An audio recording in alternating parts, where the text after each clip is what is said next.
Hello guys, magandang araw sa inyong lahat dyan, mga kaibigan ko sa buong mundo. Now, we are going to make a variety of dish.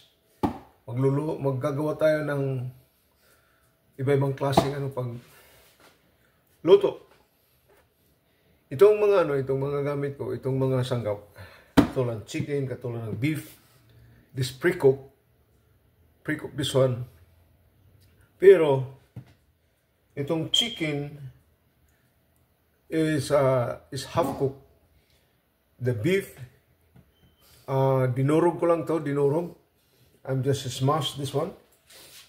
And then I'm gonna put more sauces. I'm gonna wrap them up with balutin natin ng iba. May style ako na sa tinatawag na corn husk. Corn husk. Husk. O corn husk pala itong tawag yan. Itong balot ng balot ng corn mais. Tapos ang isa, banana leaf. Basta iba-ibang klaseng papakita ko sa inyo, okay? Samahan niyo ko from Kitchen Robot Channel. Nagpapasalamat ako yung mga ko dyan. Yung mga subscriber ko dyan, mga bagong subscriber. Please lang nating to lose to subscribe. Wala namang sinacharge na katulad sa ewan ko saan ba ko na gano'n yan sa Facebook. Sa iba, mag-subscribe ka, di ka na-charge you how many cents. But in YouTube, nothing to lose. Makatulong na lang nyo sa kaibigan nyo, Casey. Okay? So guys, tayo ngayon. Itong tinatawag sa atin ito, pwede ka magawa ng budbud. Itong tatawag sa atin budbud.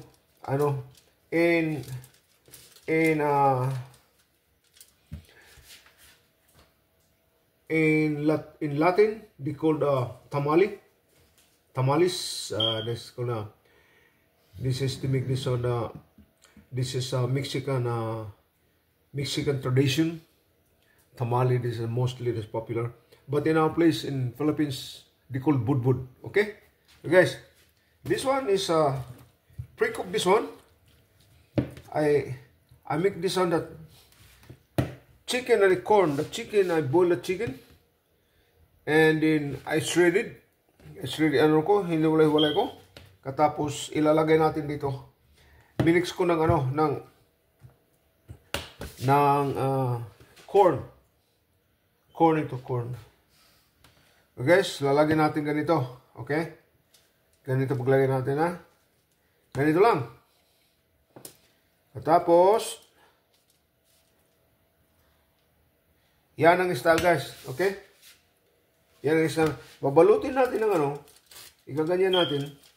Tapos babalutin natin ng foil para hindi tawag yan. Tumulo yung niya, yung natin, i-grill natin to grill. I'm going to grill this one. Dagdagan pa nito ng kunti. Okay? Okay guys, patuloy natin. This is one, and we're gonna put the sauce. I have a sauce over here. I'm gonna find the sauce here. No.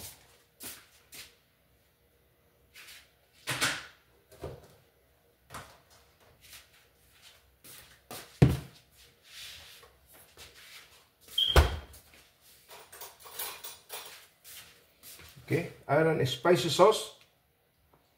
This one made of chili. Okay, this our sauce guys. Okay? Palasa lang yan. Natin. Tapos, babalutin natin ganito ha. Ganito. You know, in our place in Cebu, gitawag ni budbud. Budbud ni budbud. Okay? Ganyan. Gaganyanin mo lang ha. Kaya natin to, i-grill. Sinugba. Ihawin natin, Okay guys, okay. Katapos, gaganyanin mo dito. Ganyan lang ha. Para hindi yung para hindi tumulo yung juice niya. Ganito lang guys. Okay? Samahan niyo kung may ilulutin natin sa labas. Okay guys, naggawa kong dalawa.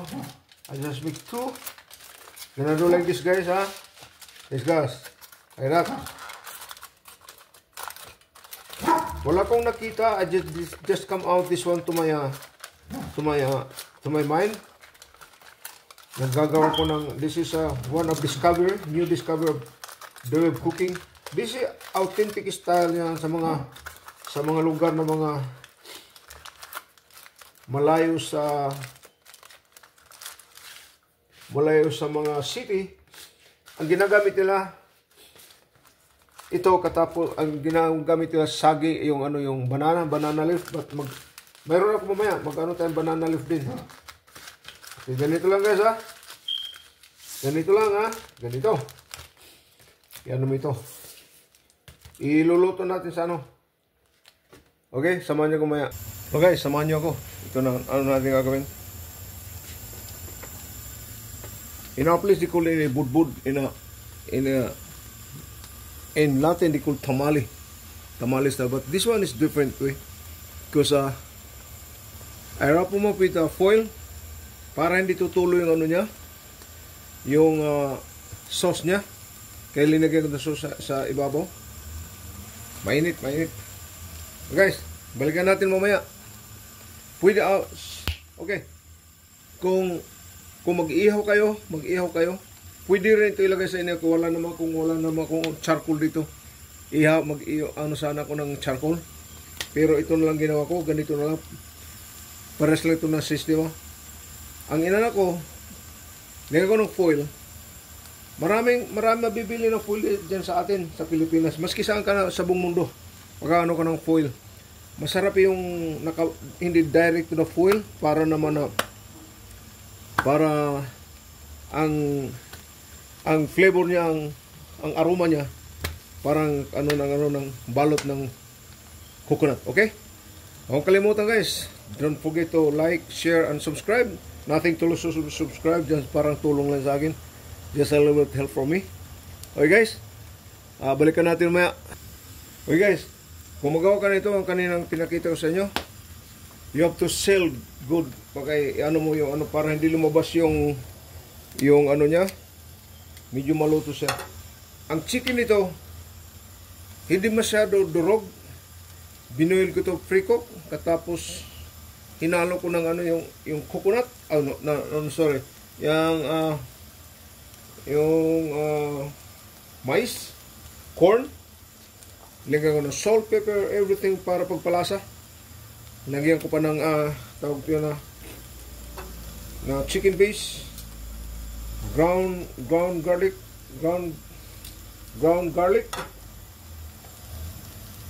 Maraming linagay ko dyan, pagpalasa lang, okay? Kung paki-comments lang kung may suggestion kayo, kung gusto kayo magtanong kung anong mga linagay ko, just put comments and sasagutin ko. Okay guys? Maraming salamat. Balikan natin maya. Okay guys, ito tawag to na ang tawag natin to itong shredded chicken and corn in a corn husk. Okay? Okay guys? Balikan natin matatapos. Pakita ko sa inyo. Okay guys, pakita ko sa inyo. Ito na ang resulta ng natin. Sana makikita nyo.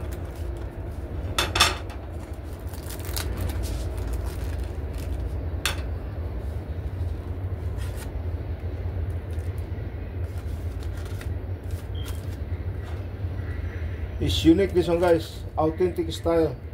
Para nandun tayo sa pinaka sulok ng lugar na mahirap maabot ng maraming tao. So guys, mga old generation, they're doing like this before.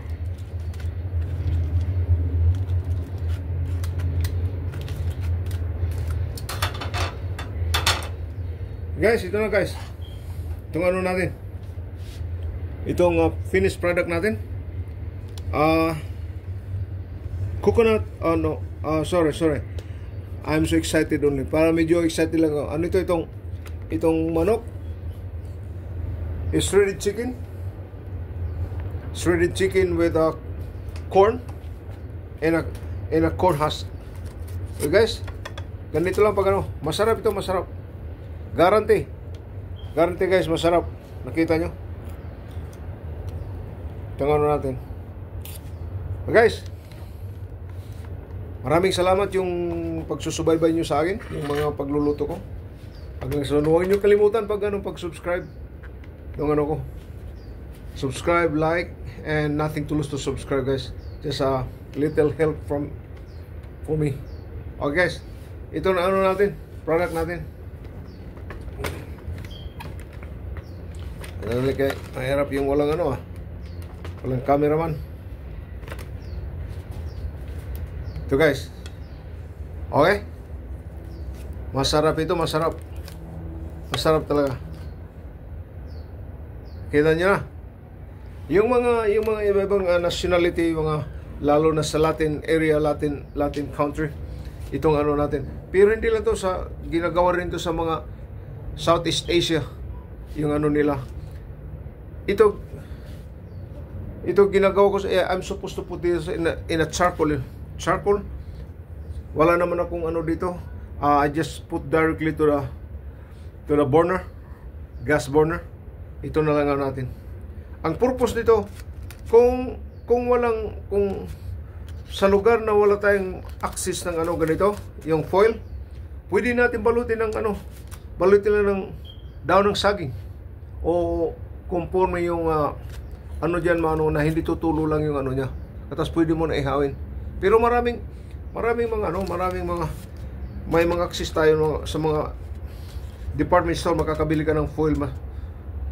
Ang foil na na hindi makalabas yung steam niya, malutot siya ng masarap na kaluto. Okay guys, thank you very much for tuning into my channel, Kisinova Channel. Papasalamat to sa inyo sa mga suporta nyo. Hanggang dito lang muna ako from Kisinova Channel. Guys, magandang araw sa inyo lahat dyan. From Kisinova Channel, itong natin,